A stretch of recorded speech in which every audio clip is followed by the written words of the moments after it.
안녕하세요, 류가 작가입니다. 안녕하세요, 전찬호 작가입니다. 자, 오늘은 캐릭터 바이 플롯을 수업할 건데요. 캐릭터부터 하나요? 플롯부터 하나요? 이런 질문을 많이 받아요. 네. 그런 질문을 받아보신 적 있죠? 많이 받기도 하고 스스로도 많이 하는 질문. 스스로, 맞아요. 뭐부터 해야 되나? 그래. 망했다. 네. 근데 저 같은 경우 이제 뭐라고 대답하냐면, 야, 플롯하고 캐릭터는 분리되지 않는다. 네, 그렇죠. 결국에는 그게 합쳐져야 되는데, 물론 작업 과정에서 뭐 사람마다 조금씩 틀리겠지만, 저 같은 경우는 컨셉을 먼저 잡고 그다음 그 컨셉에 맞는 다양한 상상력을 펼쳐서 그냥 여러 이야기를 떠올려요. 뭐 거기에는 플롯이 명확하지 않을 수도 있고 캐릭터가 명확하지 않을 수도 있지만 대충 이런 얘기 재밌지 않을까 막 떠올린 다음에 그 중에 이제 하나를 선택해서 이게 제일 괜찮겠다. 그러면 저는 바로 캐릭터 분석에 들어가거든요. 네. 그래서 캐릭터 분석을 다 끝내고 그걸 다시 플롯 위에 올리면서 이제 결합을 시키는 작업을 하죠. 물론 네네네. 이게 완벽하진 않아요. 이거는 뭐 하면서 또 바뀌고 또 대본을 쓰면서도 또 바뀌지만 일단 신업 단계에서 최대한 그거를 합치려고 하는데 물론 그 캐릭터의 디테일한 분석이나 디테일한 면이 신업에 다 녹아들지도 않죠. 신업은 몇 개의 플롯 포인트만 있다 보니까 그렇지만 이제 뭐 어느 정도 그냥 아주 단순한 캐릭터의 특징, 트라우마로 인한 두려움의 과거, 그리고 얘가 무엇을 욕망하는지, 그래서 그 팽팽한 긴장감 속에서 어떻게 이야기가 진행되는지 정도, 그 정도만 갖고 일단 신업을 저는 일단 하고 또 이제 나중에 대본 작업할 때 좀 더 디테일하게 가죠. 작가님은 어떻게 진행하세요? 저는 솔직히 말씀드리면 왔다 갔다를 수십 번도 더 하는 것 같긴 합니다.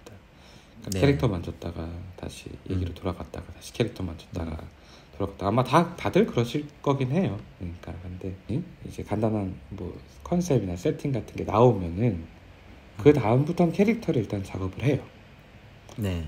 그러니까 캐릭터들이 어떤 캐릭터인지 뭐 어떤 전사가 있는지 그들의 기질은 어떤지 그들의 트라우마 그들이 어떤 방향으로 나아갈지 그런 것들은 얼추 정한 다음에 이제 트리트먼트라든지 대본을 쓰기 시작하면은 그 다음부터는 확실히 플롯 위주로 갑니다. 네네. 그러면 그 아까 말씀하신 캐릭터와 플롯 왔다 갔다 한다고 하신 게 뭐 대본 전 과정에서도 전 과정에서는 사실 조금 어렵긴 해요. 왜냐면 뒤에 가서 그것을 왔다 갔다 하면 이제 앞에 다 고쳐야 되거나 이제 캐릭터가 무너지거나 하는 상황이 발생하기 때문에 그래도 1, 2부 안에서는 계속 캐릭터를 잡아나가면서 혹은 다시 잡은 캐릭터로 내용이 좀 바뀌거나 플롯이 좀 바뀌거나 뭐 그럴 수는 있을 것 같아요. 근데 그런 과정들을 좀 하는 것 같아요. 뒤에 나가면은 그러면 안 되죠. 이제 뒤에서 캐릭터를 다시 잡는다라든가 그러면 안 되는 거죠. 그럼 보통 신업 단계에서는 어떠세요? 신업 단계.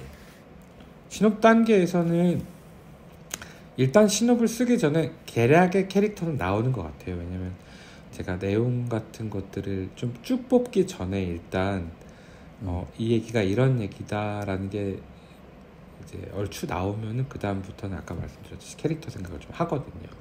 여기 나오는 사람들이 어떤 사람들이다 이런 것들을. 그래서 신업을 쓸 때는 그 캐릭터가 앞으로 무엇을 쭉 할지에 대해서 일반은 정해져 있는 것 같아요. 그래서 신업을 쭉 쓰고 그 과정에서 근데 많이 바뀌죠 이제. 이제 적당히 내가 뒤를 시뮬레이션 해볼 수 있으니까 이제 나아가다가 이제 어느 정도 신업이 픽스가 되고 트리트먼트 같은 걸 들어가면은 캐릭터는 픽스를 시키고 이제 재미있는 이야기를 위해서 어떻게 가야 하는가에만 집중을 합니다. 말은 이렇지만 이제 대본 1화를 쓸 때는 캐릭터를 많이 수정합니다. 왜냐면은 이것이 캐릭터가 내가 분명히 그 캐릭터만 생각했을 때는 괜찮다라고 생각을 했었는데 이것을 플롯이라는 열차에 한번 태우고 나면은 그 매력이 잘 안 보일 때가 있는 것 같아요. 맞아요. 단적인 예로 제가 오늘도 일부 이제 새 작품의 일부 대본을 다 쓰고 수정을 한번 하고 또 재수정을 하고 있는데 캐릭터가 좀 도드라지지 않는 면이 있더라고요. 그래서 어떻게 하면 이 캐릭터를 다시 조금 더 성격을 좀 극대화할 수 있을까, 더 매력적으로 보이게 할 수 있을까 해서 아예 에피소드를 하나 새로 짜놓고 그것 때문에 이제 조금 분량도 바뀌고 얘기의 흐름도 좀 바뀌고 이제 좀 그런 면이 있었거든요. 그래서 사실 말은 뭐 캐릭터부터 하고 대본을 쓸 때는 플롯 위주로 쓴다라고 해도 수정할 때 많이 바뀐다라는 거. 그렇습니다. 그런 것 같아요. 그 질문을 하는 친구들이 캐릭터부터 하나요, 플롯부터 하나요 하는 친구들이 거의 저는 신업 단계에 머물렀을 때 많이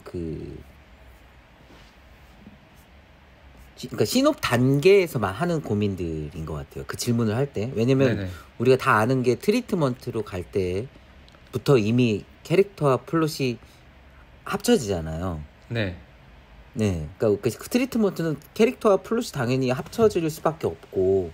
그런데 이제 보통 신업 단계를 가실 때 설정 처음 시작하실 때는 뭐 캐릭터 분석표를 만들어 놓고 또 플롯의 단계별로 에피소드를 조금씩 정해놓고 이제 그걸 어떻게 합치려 할까 이제 그 고민을 하시니까 이제 이런 질문들을 하시는데 근데 사실 뒤로 갈수록 그런 질문에 대한 답들이 나오잖아요. 제자가 캐릭터부터 하나요, 플롯부터 하나요 이렇게 질문하면 뭐라고 대답해 주실 거예요?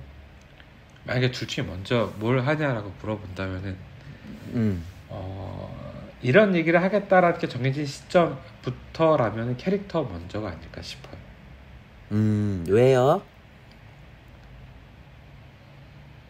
캐릭터가 어떤 상황에서 어떤 이야기를 이제 어떤 이야기 속에서 어떻게 쭉쭉 나아가느냐가 결국은 이제 드라마건 영화건인데 이야기 먼저 정하고 거기다 캐릭터를 비집어 넣을 수는 없거든요, 사실.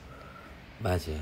왜냐면 캐릭터가 그러면은 행동에 제약이 생기고 그 캐릭터답게 행동하지 못할 수도 있고 그렇게 되겠죠. 그러니까 캐릭터 먼저 하는 게 뭐 합리적이면 합리적인 선택이다라고 할 수 있을 것 같고 물론 그것의 셋업이 정해진 다음에 어떤 캐릭터가 정해진 다음에 해당 얘기들을 그 캐릭터가 이렇게 움직인다 저렇게 움직인다 라고 해서 쭉쭉 나갈 수가 있겠죠. 여기서 단 주의할 것은 플롯이라는 것은 이제 우리가 플롯만 가지고 얘기를 할 때는 우리가 가장 재미있는 플롯 이렇게 하면 얘기가 전개가 빠르다 이렇게 하면 어떻다 그렇게 할 수 있겠지만은 거기에 캐릭터라는 것이 결합이 되고 그렇게 되면 우리는 여기서 주의할 것은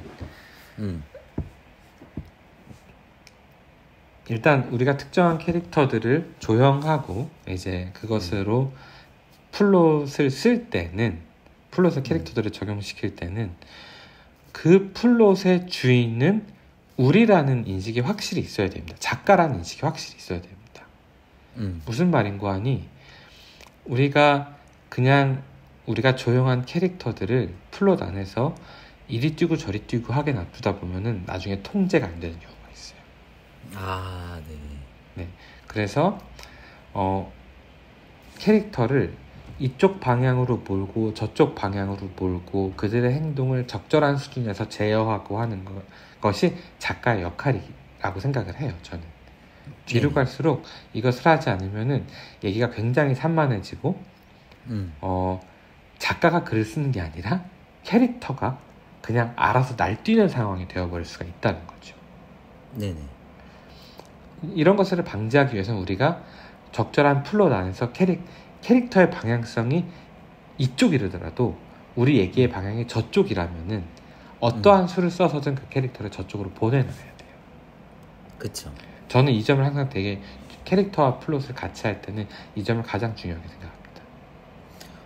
되게 재미있고 또 중요한 포인트 같아요. 그러니까 저도 이 캐릭터와 바이 플롯의 수업을 준비할 때 제가 처음에 하고자 싶은 이야기는 그거였거든요. 전 작가는 신이라고 생각해요. 내가 만든 세계의 신이고 캐릭터는 그 세계의 인간이고 주인공이죠. 그리고 플롯은 운명이라고 생각하거든요. 결국 그 인물과 운명이 어떻게 조합하느냐가 이제 결국에 스토리인데, 내가 너무 캐릭터를 제어하면 캐릭터가 너무 전형적인 스토리에 위에서만 놀고, 또 내가 말씀하신 대로 내가 너무 캐릭터에게 자유함을 주면 캐릭터가 폭주를 하죠. 네, 이야기는 정말 산으로 가고, 결국엔 그걸 어떻게 밸런스를 맞추고 조율하는가 그런 생각을 했었고, 또 과거에 사실 이제 뭐 예를 들어 사례로 과거의 하이 컨셉 무비들, 그러니까 헐리우드 영화들 보면 굉장히 기획 영화들이잖아요. 네네. 그러다 보니까 굉장히 좀 플롯 위주, 정해진 플롯 위주의 영화들이 많았잖아요. 네. 다양한 플롯이 있었죠. 근데 그 다양한 플롯에 캐릭터를 좀 우겨 넣은 느낌이 있었단 말이에요. 네네네. 예. 근데 이제 지금은 문제가 그 플롯들이 이제 익숙해지다 보니까 사람들은 비슷한 플롯 영화를 보지 않고, 그러다 보니까 뭐 계속 영화가 개봉해도 망하는 경우가 많았고, 뭐 지금 사실 한국 영화 뭐 얘가 지금 좀 약간 드라마보다 좀 열세인 이유가 저는 이 너무 그 플롯 중심의 기획에 여전히 되고 있어서라고 생각이 들거든요. 네. 그래서 지금 뭐 이미 미국 드라마들 보면 뭐 한 20년 전부터 캐릭터 중심의 스토리텔링으로 완전히 굳혀졌고, 이제 다양한 캐릭터가 나오고 다양한 캐릭터가 살아 움직여. 그래서 그런 거에 너무 재미를 느끼는데, 또 와 대단하다고 느끼는 건 저렇게 많은 캐릭터들이 나오고 저렇게 많은 캐릭터들이 살아 움직임에도 이 어떤 플롯이 또 존재하고, 그 플롯을 또 해치지 않는 범위에서 스토리를 잘 전개해 나아가는 그 조율이 참 대단하다 이런 생각을 많이 했었거든요. 그렇죠. 그거 어떻게 해야 될까 그런 고민을 좀 작가님은 해보시죠. 이 점에서 캐릭터 중심의 스토리텔링에서 과연 플롯은 어떻게 조율해 나가야 될까? 네, 제가 그것을 위해서 뭐 개인적으로 하고 있는 여러 가지 방법들 중에서 한 가지 정도를 소개를 해드리자면은, 저는 유니파잉 포스라는 개념을 말씀을 드리고 싶어요. 유니파잉 포스요? 네네네네. 이야기의 주제는 아니고 하나의 키워드로 그 이야기의 완결성을 좀 높이는 방법 같은 것이거든요. 네. 그래서 예를 들어서 네. 한국 영화 중에 굉장히 훌륭한 명작인 넘버 3라는 영화가 있어요. 너무 재밌죠. 너무 재밌죠, 그죠? 네. 거기서 이제 넘버 3, 그러니까 세 번째라는 어떤 그런 이야기가 되게 작중에 걸쳐서 여러 분야에서 많이 쓰이거든요. 네. 한석규 배우님이 거기서 조직의 넘버 3, 그리고 또 넘버 3가 삼류라는 말에 지칭하기도 하고, 네. 또 와이프와의 관계, 뭐 기타 등등등 해서 그 세 번째라는 말이 참 많이 쓰여요. 근데 그게 네. 그렇다고 그게 주제는 아니거든요, 그게. 근데 그 3이라는 것이, 3라는 것이 그 이야기를 하나로 묶어주고 있어요. 네네. 우리가 그런 것들을 헐리우드 에피소드 드라마든 헐리우드 드라마든 한 회 한 회에서 약간 그런 것들이 많이 쓰여요. 그런 장치들이. 네. 어떤 다소 산만해질 수 있는 이야기를 하나의 아이템이나 하나의 단어로서 묶어주는 거죠. 그래서 저는 그걸 유니파잉 포스라고 이제 DVD에서 제가 듣고 좀 찾아도 보고, 또 여기 교수님들한테, 그때 학생이었는데 물어도 보고 해서 그때 대답을 해주신 교수님들도 있으셨어요. 우리 김홍준 교수님. 네. 그래서 유니파잉 포스에 대해서 얘기도 좀 해주시고 그러셔가지고 저는 그때부터 그걸 마음에 좀 담고, 그것을 학생 때 시나리오를 쓰든 그 다음에 나중에 드라마를 쓰든 한화 한화에서 어떻게든 완결성을 주는 방식으로 제가 종종 이용하고 있어요. 그 한화는 그 드라마 예를 들어 한화의 유니파잉 포스가 한계가 있는 거죠. 우리가 한 화씩 끊어서 보니까 그렇죠, 이제. 그러니까 네네, 그렇죠. 하나씩 끊어서 보니까 에피소드 드라마의 경우는 딱 완결된 한화 그런데 그런 게 들어갈 수 있겠고 뭐 만약에 우리가 그렇지 않고 그냥 우리가 익히 보는 드라마들처럼 이렇게 이어서 나가는 드라마더라 하더라도 어떤 우리가 의미 단위에서의 한 단락이랄까요? 그런 데서 그런 것들이 왕왕 쓰이는 것 같아요. 반복되는 대사라든지 이제 그런 곳에서 말이죠. 그러니까 예를 들어서 제가 얼마 전에 굉장히 재밌게 다시 본 드라마인데 옛날에 한번 봤다가 이번에 다시 봤는데 이제 그 환혼이라는 드라마가 있어요. 환혼이요. 환혼. 네네. 환혼에서 이제 우리 그 거기서 남자 주인공 장욱이 이제 무덕이에게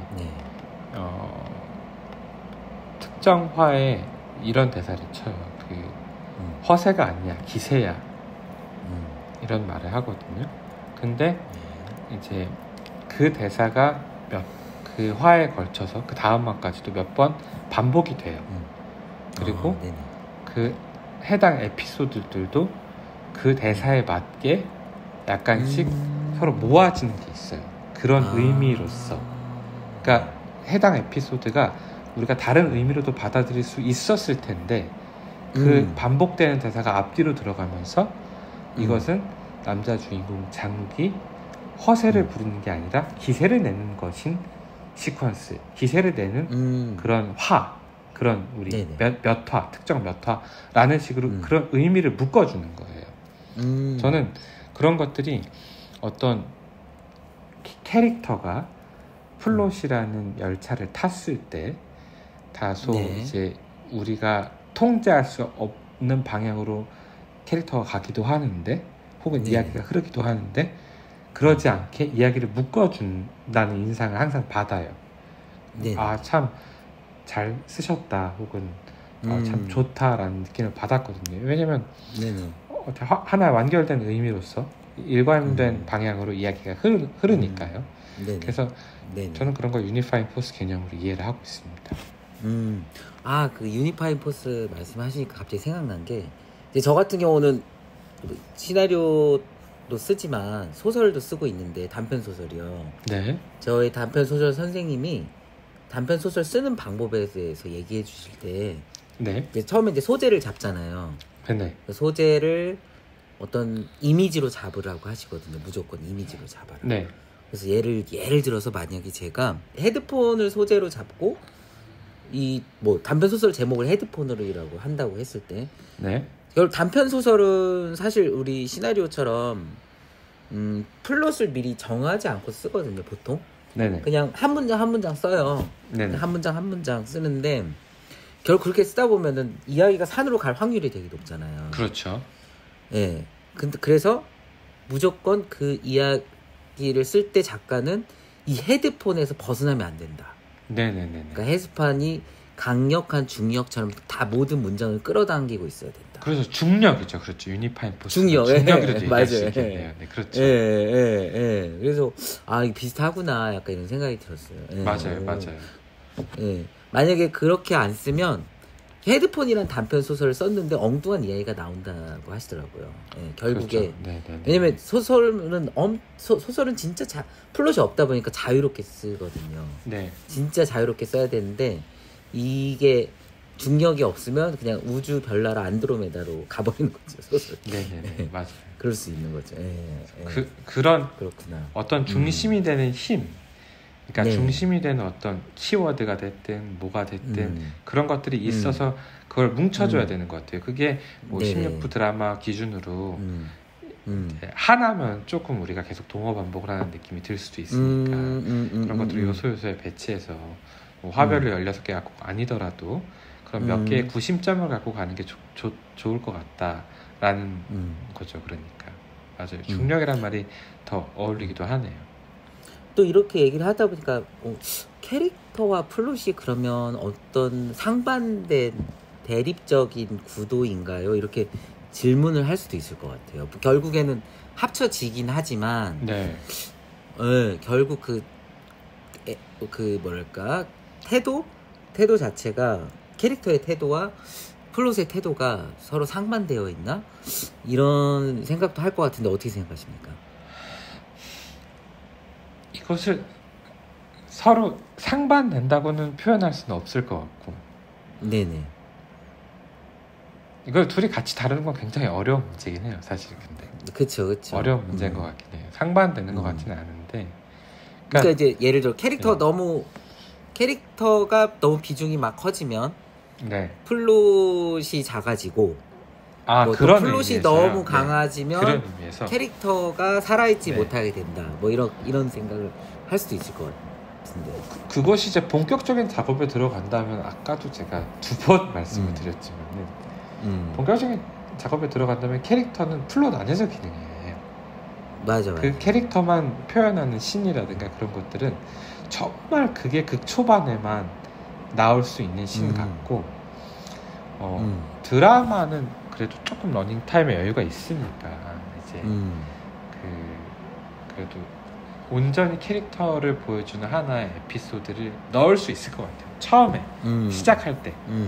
근데 저도 사실 이번에 그렇게 수정을 했거든요. 좋아하진 않는 방법입니다. 사실 솔직하게 말하면은 캐릭터는 그 안에서만 움직이는 게 좋다고 생각을 해요. 그 캐릭터에 대한 어떤 특성이나 캐릭터를 표현하는 것도 플롯 안에서만 해야 된다고 생각해요. 근데 그건 되게 어려우니까 맞아요. 그것만으로 드러나지 않는 부분들이 있고 그래서 덜 매력적으로 보여서 저도 어쩔 수 없이 그 캐릭터만을 표현하는 어떤 작은 씬을 하나 넣었는데 영화같이 러닝타임이 빠듯하고 조금 꽉 짜인 완결성을 가져야 되는 어떤 형식이라면은 저는 무조건 그 캐릭터의 특성을 드러내는 것은 플롯 안에서 어떤 사건에 혹은 어떤 일에 대한 리액션을 보여줌으로써 드러내야 된다고 생각을 해요. 네네. 그런 얘기를 들었고 보니까 제가 뭐 최근에 재밌게 봤던 드라마 졸업이란 드라마를 안판석 감독님이 연출하신 졸업이란 드라마에는 진짜 캐릭터가 많이 나오거든요. 그리고 다양한 그 캐릭터들의 에피소드가 나오고 근데 생각해보니까 결국 그 에피소드들이 그 졸업이라는 드라마의 가장 중심에 있는 플롯 대치동 학원 그거에서 벗어나지 않더군요. 그러니까 다양한 인물들이 나오지만 결국에 그 플롯에서 이탈하지 않고 펼쳐나가는 게 생각이 나네요. 진짜. 또 캐릭터와 플롯을 강하게 연결해주는 게 뭐가 있다고 생각하시나요? 캐릭터와 플롯을 연결을 해야 돼요. 무조건. 맞아요. 연결을 할 수밖에 없고 반드시 연결을 해야 되는데 이 두 가지를 진짜 잘 연결하는데 필요한 게 도움이 되는 게 뭘까? 어렵다. 답을 알려주세요. 우리가 상황에서 네네. 저는 플롯에 흐르는 굉장한 긴장감이 캐릭터를 잘 붙들어줄 수 있다고 생각을 해요. 네네. 플롯의 긴장도가 떨어지면은 캐릭터들이 이제 제어되지 않는 자신의 말을 한다거나 약간 그런 느낌. 맞네요. 그 플롯의 긴장도라는 거는 처음 로그라인부터 시작을 해서 그죠? 네네. 또 그 다음에 그 구조 플롯의 신호의 어떤 구조를 짤 때도 그 플롯 포인트 넘어가는 단계마다 팽팽하게 연결돼 있고 그 팽팽한 고무줄처럼 그 긴장감 그러네요. 팽팽한 그 줄 위에서 널뛰기를 해야 캐릭터가 그러니까 캐릭터로 하여금 캐릭터를 정말 우리가 인물이라고 봤을 때 어떤 해당 플롯에 캐릭터가 집중을 하게 만들어야 돼요. 맞아요. 작가가 집중을 하는 게 아니라 그 캐릭터가 자기가 지금 겪고 있는 일이나 자기가 서 있는 플롯이 굉장한 긴장감이 흘러서 아예 딴짓을 못하게 해야 됩니다. 생각해보니까 예를 들어 그 플롯과 플롯 포인트를 연결하는 줄이 있는데 그 줄이 그냥 늘어지면 그러니까 예를 들어 줄이 팽팽하면 그 위에서 줄타기라는 캐릭터는 얼마나 긴장감을 갖고 정말 여기서 내가 좀만 긴장하면 떨어지니까 떨어지죠. 딴 생각하면 그래. 없어지는 거죠. 없어지는. 네, 그 캐릭터들 하차하는 거지. 하차. 그러니까 그런데 이 줄이 그냥 늘어져가지고 땅바닥에 다 있으면 이 캐릭터가 그냥 그 땅을 딛고 다 어딘가로 딴 데 가서 놀고 있잖아요. 네네네. 네, 그렇게 되겠네요, 진짜. 그래서 저는 그 플롯에 생각보다 더 심한 긴장감을 주어서 캐릭터들이 아예 딴짓을 못하게 하는 거. 그게 그 둘을 C줄과 날줄처럼 없는 얽을 수 있는 중요한 요소라고 생각을 합니다.